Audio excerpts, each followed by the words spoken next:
Hi guys, Glenn here from Game Reviews and welcome back to the channel. We've got some major news from Helldivers 2 with a brand new patch that has come to the game and a brand new update. We've got some positives, we've got some negatives, we've got some mediocre changes as well to the game, but look, let's get into it. I'm really looking forward to bringing this, so there's been great balance to the game as well. But look, before we do that, I just want to let everybody know who's been tuning in that we've recently hit over 100 subscribers, and the page is going great, and I'm really excited to bring more content from Helldivers 2. So feel free to hit a like, help this video grow, get it into the hands of other Helldivers, and let's really build that Helldivers 2 community. And then also, if you really want to stick around for your latest Helldivers 2 news and you've been a returning viewer, don't forget to hit the sub button. It would really help. I would really appreciate it. We really want to get on the road to 200 subscribers and then really push for that 500 so we can get into the YouTube partnership and really grow this channel and bring better content to you and the community. But yeah, let's get into it. Okay, so we've got major update that has come to the game overall. Essentially, we've seen new things come into the actual planets, more so than just the guns as well, and we're also going to dive into issues that have been kind of really suffering the PS5 basically player base. But anyway, major update. Planetary hazards are now active. Many planets now have additional environment challenges that will appear at random, which is amazing, from tornadoes, fire tornadoes should I say, and meteor showers and many more. So that is going to be nuts. And then also the eradicate missions now require us to kill a lot more enemies. They spawn more often, and the time to complete those missions have previously were shorter than anticipated, so now it's going to take twice as long for us to now complete them. But basically, look, there's been a lot of issues with the eradicate missions. Let's be honest, guys, there's been a lot of issues, essentially from your stratagems that you're calling in or support weapons getting stuck in the ground, spawning in the ground, and then also getting kicked from those missions as well. And also the fact that a lot of people were farming these missions to a point of just building up their XP, flying through the levels and really obtaining as many medals as possible. Let's go on to the big news. So basically, primary, secondary and support weapons. The breaker, the best gun in the game for your primary weapon, has now been decreased in its magazine from 16 to 13 and increased in recoil from 30 to 35. The railgun has decreased armor penetration, decreased damage against durable enemy parts. Flamethrower has increased its damage per second from 50%, which is huge. Laser cannon basically has increased in damage against durable enemy parts, increased armor penetration and improved ergonomics. Basically all the flaws taken away from the railgun. And the Punisher has increased its ammo capacity to 40 to 60, increased staggered force, increased damage from 40 to 45 per bullet. Breaker Spray and Pray has increased armor penetration, increased fire rate from 300 to 330, and increased number of pellets to 12 to 16 per shot, and decreased the magazine size from 32 to 26. So basically what we've seen there is a massive shift in the actual guns, the system that we're going to be using within this as well. So basically the railgun has been nerfed, maybe slightly. It didn't really give us so many stats on what it's got, but basically the nerfs that came to the railgun has basically been added to the kind of the laser cannon. But let's move on to the next one. Basically the energy shield backpack, which I should know because I use all the time, has increased delay before recharging. The 380 and the 120 orbital barrage, it's increased the duration of bombardment and decreased the spread as well. But we've also seen fixes in armor value, basically not reducing the damage that is intended if you've got that heavy armor on. Then bug holes for nest stalkers that were unnecessarily hard to destroy. The toggle not working on the PS5, balance the light across all planets to solve cases where the game was too dark, and flashlight efficiency as well. Small fixes, but I'm happy to see them being there as well. But I want to just kind of double back on the issues that are coming from the meta build, which is the railgun, which is basically the breaker. The breaker hasn't had any huge change, small minor ones, but the big one is the railgun. I went in, I tried the as I said, the the laser cannon, and it just seems still too ineffective towards chargers, which, let's be honest guys, the biggest issue fighting the bugs are the chargers. Now, just lightly before I really dive into them, I just want to go on through the known issues as well, and there is something that they're going to be looking into fix, which is basically getting caught in caches, picking up items, and getting stuck and frozen in place as well. There's a huge range of them that have been coming through, which I've mentioned in previous videos, but I'm not going to go through them all in this right now because I'm going to leave them in my description below for the link for all of this as well, or you can read them on screen. But to double back on the laser cannon, essentially I've used it. It's not great. It still bounces off chargers, basically armor.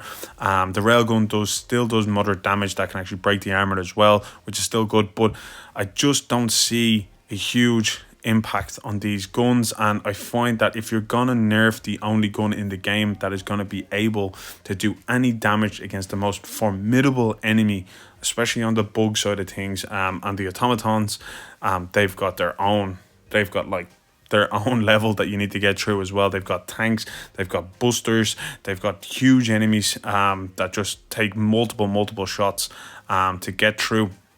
And it feels like if you haven't done anything to the enemy armor to be able to have more effectiveness with certain guns, I find it's going to be a lot more difficult, and I don't see a lot of people wanting to kind of get their ass beat all the time by these chargers. There's been nothing done to the enemies, and it's just going to be very methodical, and it's going to be hard to really kind of do the damage that we're currently doing. But look, once again, the flamethrower is something that I'm interested in. I'm going to give it a go, but I think now going forward the arc thrower is going to be my number one gun. You have unlimited ammo. Essentially it does a lot of damage, but you got to be out on the lead.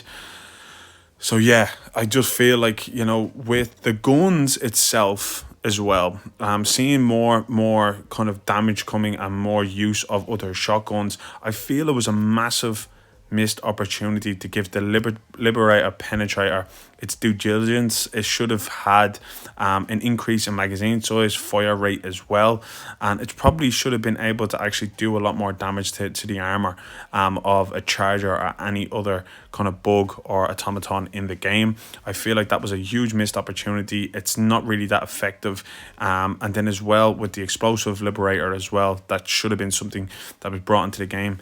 And it's something that I've been mentioning to friends of mine, that if we're going to be nerfing the railgun, why not increase the damage output of the support machine guns? I think it's the SWAR, and then also just the standard support machine gun. Even if we get a reduced magazine and ammo capacity to hold, but it does wear off or break off the charger's armor to a point of where you could use maybe your shotgun or your Liberator or your arc thrower to really do some major damage on its interior.